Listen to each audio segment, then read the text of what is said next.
미국의 항공모함 전단을 한 방에 날려버릴 수 있는 공포의 소련 폭격기 투폴레프 22M을 아시나요?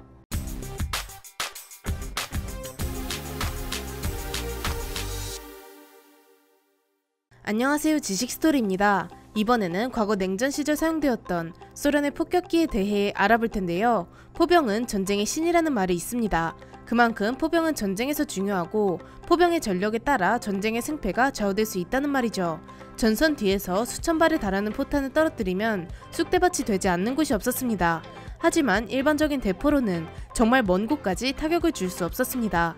물론 V3 대포와 같이 프랑스에서 영국을 폭격하고자 한 독일의 괴짜 대포들이 개발된 적이 있긴 하지만 크기가 100m가 훌쩍 넘어가는 등 실전에서 사용하기는 매우 힘들었죠. 게다가 사정거리에도 한계가 명백히 존재했습니다. 그렇게 세계 각국은 폭격기로 관심을 돌리기 시작합니다. 폭격기는 대포와 비교도 할 수 없을 정도로 먼 거리를 공격할 수 있고 큰 폭격기만 만들면 엄청나게 많은 폭탄도 쉽게 투하할 수 있었죠. 제2차 세계대전도 결국 폭격기가 떨어뜨린 핵폭탄에 종결되었으니 폭격기의 장점을 말하자면 입이 아플 정도입니다.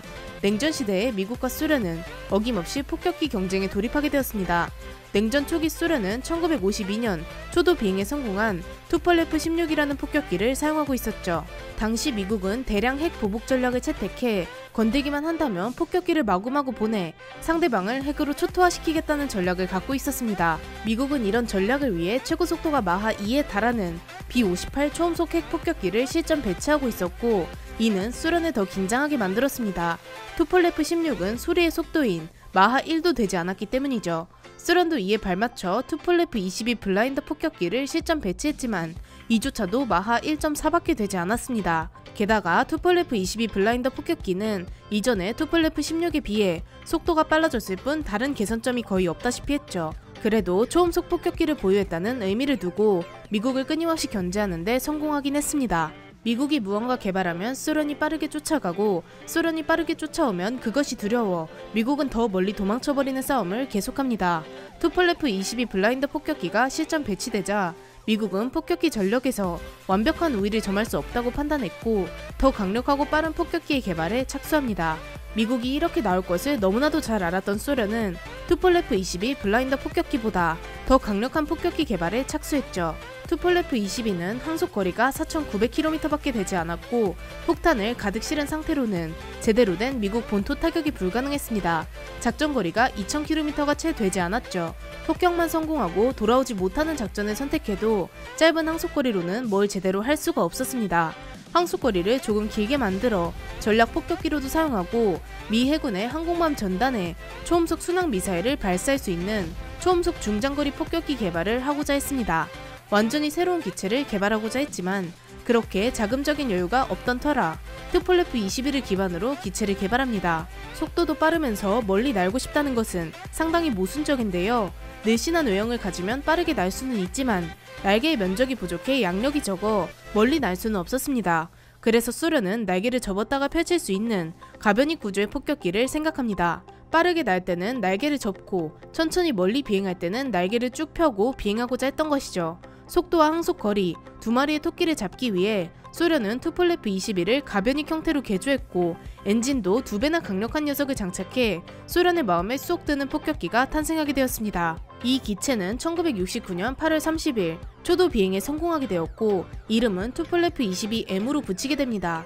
투폴레프 22M은 전장이 무려 42.4m에 달했으며 날개를 접었을 때는 23.3m, 날개를 완전히 펼쳤을 때는 34.28m나 되었습니다.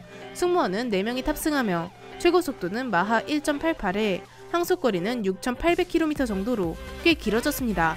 작전 반경도 덩달아 2,410km로 길어졌죠. 무장은 23mm 기관포 한 문과 24톤의 폭장량을 갖고 있습니다. 이렇게 개발된 투폴레프 22M은 기존의 투폴레프 22에 비해 훨씬 서방 국가들에게 위협적으로 다가왔습니다. 1969년 초도 비행에 성공하자마자 미국은 투폴레프 22M의 존재를 파악했는데요. 투폴레프 22와 비교해봤을 때 생긴 것이 워낙 달라졌기 때문에 투폴레프 22M에 백파이어라는 나토 코드까지 새로 붙여졌습니다. 거의 기체가 새롭게 탄생한 것이었죠. 생긴 것도 큰 전투기처럼 생겼기 때문에 미국은 이게 도대체 뭐하는 기체인지 알 길이 없었습니다. 그래서 적어도 초음속 폭격기가 아닐까? 미 본토를 타격하는 장거리 폭격기가 아닐까? 라고 단지 추측만 하고 있었던 상황이었죠. 투폴레프 22M의 큰 특징은 가변익인데요. 날개를 20도, 30도, 65도로 조정하면서 빠르게 날 때는 접고 멀리 날 때는 날개를 펴서 기체를 상황에 맞게 운용할 수 있습니다. 투폴레프 22M이 개발되었을 때 소련은 미국 본토 타격을 원했지만 작전 반경을 보면 알듯이 폭격을 하고 돌아오는 것은 불가능했습니다. 소련의 특성상 너 미국 폭격하고 돌아오지 마 라고 할 수는 있었기에 어찌 보면 미국 본토 폭격이 가능했던 기종이기도 하죠. 미 본토까지는 6,000km면 도달할 수 있었기 때문입니다. 하지만 이런 방식은 효율적이지 못했고 소련은 투폴레프 22M을 이용해 미국 항공모함 전단을 공격하기로 합니다. 투폴레프 22M은 크기가 굉장히 컸기 때문에 24톤에 달하는 무장을 장착할 수 있었는데요. KH-22 대함미사일을 3발이나 장착할 수 있었습니다. 기존의 투폴레프 22 블라인더도 장착은 가능했지만 고작 한 발이 장착 가능했죠. 이 대함미사일은 무려 5톤이나 나가는 대형 미사일인데 1000km 밖에서 목표물을 향해 발사해 마하 5에 달하는 매우 빠른 속도로 함정까지 날아갈 수 있습니다. 탄두에는 1톤 규모의 고폭탄을 장착해 항공모함을 사용 불능 상태로 만들 수 있을 정도였죠. 여차하면 350kg급 핵탄두도 장착이 가능했기 때문에 3발 정도만 맞는다면 항공모함 전단도 충분히 전멸시킬 수 있었습니다. 단 한 기의 투폴레프 22M이 말이죠.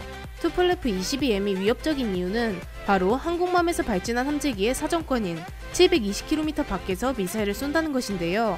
투폴레프 22M을 요격하러 찾아온다고 해도 이미 미사일은 날아간 후이죠. 이 미사일은 무려 마하 5에 달하는 속도로 항공모함에 돌진합니다. 현재는 미국이 이지스 구축함을 이용해 방어가 수월해졌지만 함재기를 이용한 1차 방어를 시도할 수 없고 오로지 이지스 시스템에 의존해야 하는 상황이니 매우 부담이 클 수밖에 없습니다. 단 한 발만 놓친다고 해도 항공모함 전단이 박살나버리니 미국은 투폴레프 22M의 존재를 두려워할 수밖에 없었습니다. 현재도 이런 상황인데 과거에는 이 폭격기를 막기 더 힘들었을 것입니다.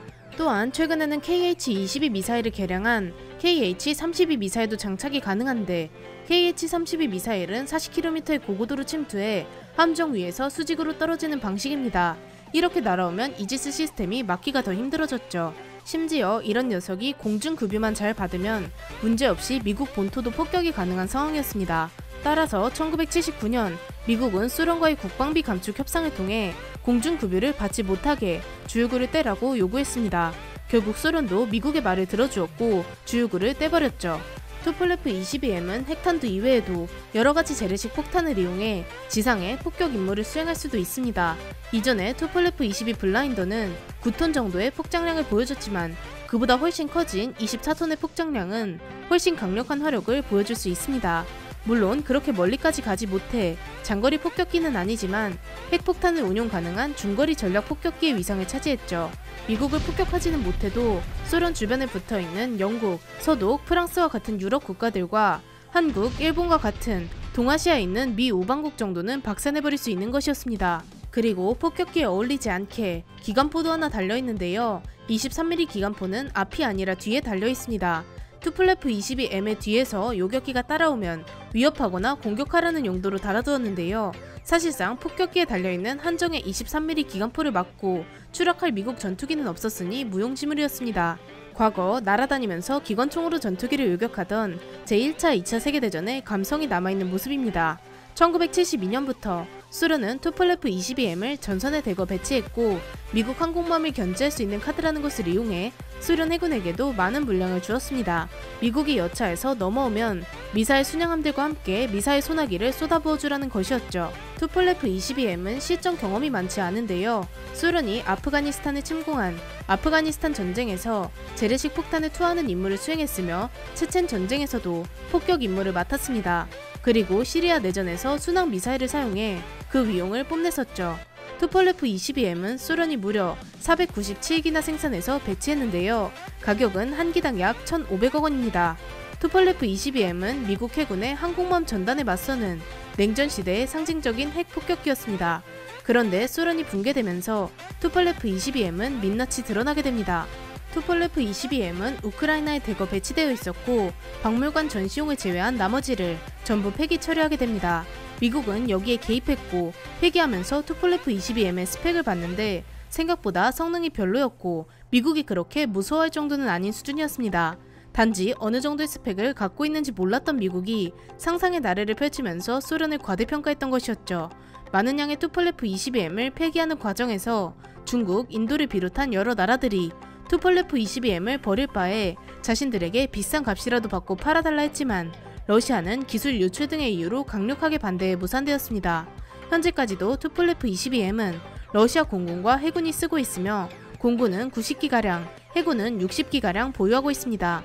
아직도 핵순항 미사일을 장착하고 미 해군의 항공모함 전단을 견제하고 있는 역할을 수행 중이죠. 투폴레프 22M은 이미 투폴레프 22의 개량형이지만 투폴레프 22M의 개량형도 있는데요. 승무원의 공간을 넓게 만든 투폴레프 22M2가 있습니다. 그리고 2007년이 되어 러시아의 재정이 조금 괜찮아지자 현대 버전에 맞게 레이더와 전자장비들을 개량한 투폴레프 22M3 버전으로도 개량되어 사용 중입니다. 또한 엔진을 개량한 M4형 등 여러 버전들이 있죠. 이렇게 미국의 항공모함 전단을 한방에 부숴버릴 수 있는 소련의 핵폭격기 투폴레프 22M에 대해 알아보았는데요. 영상을 재미있게 보셨다면 구독과 좋아요 부탁드립니다. 감사합니다. 지식스토리였습니다.